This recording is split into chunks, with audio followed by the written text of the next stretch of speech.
Bear in mind. Oh, she's coming out. No, no, no, no, no, no, no.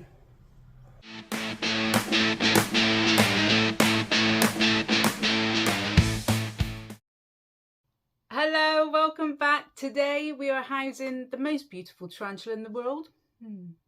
What do you think? Let's get into the video. Now here we are setting up for another adult female old world tarantula, the Poecilotheria metallica. Now these guys are from Andhra Pradesh in southeast India, in the rainforest there. And if you just have a look on your screen now, there's a map just showing you where they are from. So I've got this 30 by 30 by 45 tank. I get my tanks from a place called Awesome. They do some awesome offers now and again. So I think they've got this one for like £5 off. So it's like £60, there's 65, which is brilliant, I think, for a brand new tank. And we got all the normal bits in there, like some the bark that I collected in last week's video, the subfusca video. So going to have a look at that if you haven't seen me wading through nettles. And we've got that nice plant. It's the same one I used in the subfusca as well. And some other bits and pieces, bark, you know, all the normal good stuff. Now these guys like it pretty humid, around 70 to 80%, and that's why I'm putting some moss in now, because water and moss helps lock in some of that humidity under the soil, and also watering your plant will also help with that too. Now I don't know about you, but it's pretty humid in the UK at the moment. Our summer's very muggy. So my actual spider room's just quite high humidity anyways, which is quite good because the air humidity is high. So I would keep an eye on that rather than chasing numbers completely anyway. Now Metallicas, like most of the pokies, like their temperatures around 22 to 26 degrees or 68 to 78 Fahrenheit for you guys in America. Now just adding the last little bits in, and we're going to get into the rehousing.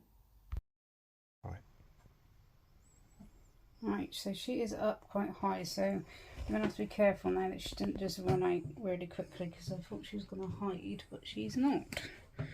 So, let's see how we go.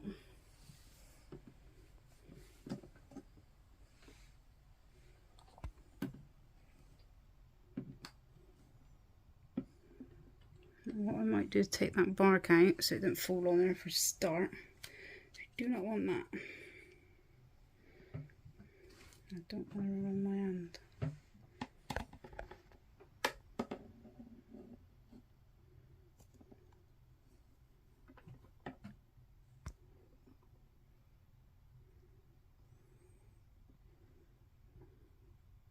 I want to get in closer really.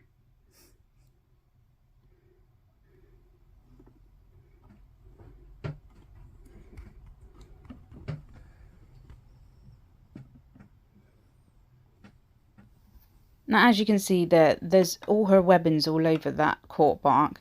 So as I'm lifting up the bark, it's just spreading her into the tank anyway, or backing her off.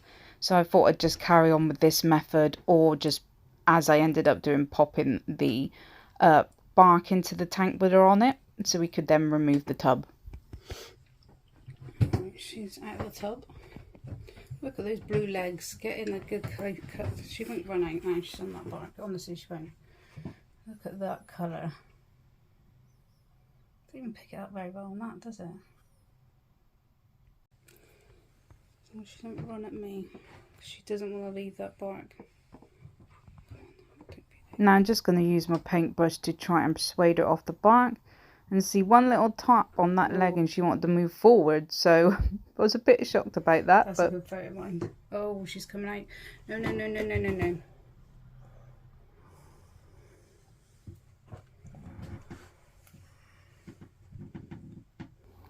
Now what I decided to do here is just block her exit with her old tub, which seemed to work perfectly. And then I thought I'll have a good think about this and just now think what I'm going to do. No point ever rushing things, just take your time. It's much better for the spider and for you. About this logically. Right, you're running at me. No, no, no, we don't want you coming out. In.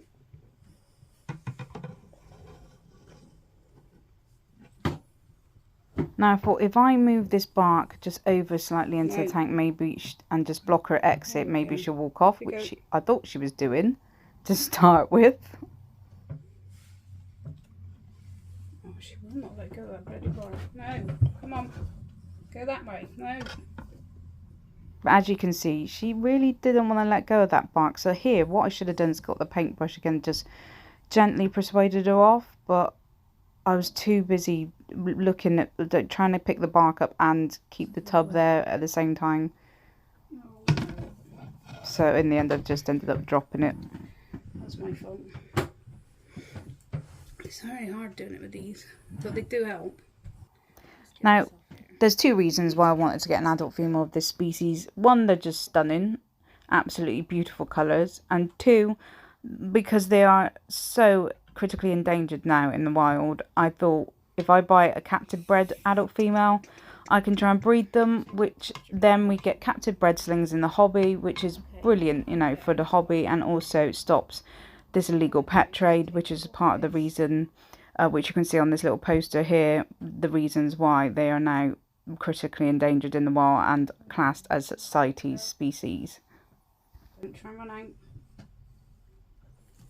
So finally I've managed to get her off the log, which is a success. We're just going to make sure she stays in the tank now. Now here is the species behaviour chart. Now they're particularly shy, this species. They're not keen on light at all. They want to hide away most of the time. She, as you can see, she's quite bold, but she is no threat posing. There's no defensive behaviours there at all. She's quite curious more than anything. And here she is just popping in now. Look at her. She is gorgeous. So chuffed with her. Hope I can, either my juvenile is a male or I can find one for her once she's molted. So let me know in the comments what you think of her. She's called Mystique, which I think suits her very well with her metallic blues. And there she is now going bang, and she's actually webbed that all up behind there now. We'll do a little update video on her soon, but let me know in the comments what you think of her and if you've got this species yourself. Wasn't she calm but bold? She no threat posing, very, very calm. She just, I either want to get away from the light or me, or both. But yeah, I think I handled that really well, using the tub to just direct her back into the tank rather than her trying to climb up the paintbrush. But yeah, she is absolutely stunning. I definitely think the Pokies, are, especially the Metallica, are my favourite genus. Let me know in the comments what yours is, or if you've got a particular species or genus that you absolutely love. I'd love to hear from you. And thank you all for watching. And as always, if you like the video, please go and give it a big thumbs up. It really helps my channel and I really appreciate it. Subscribe if you're not, and notification bell for future videos. I'll see you next time.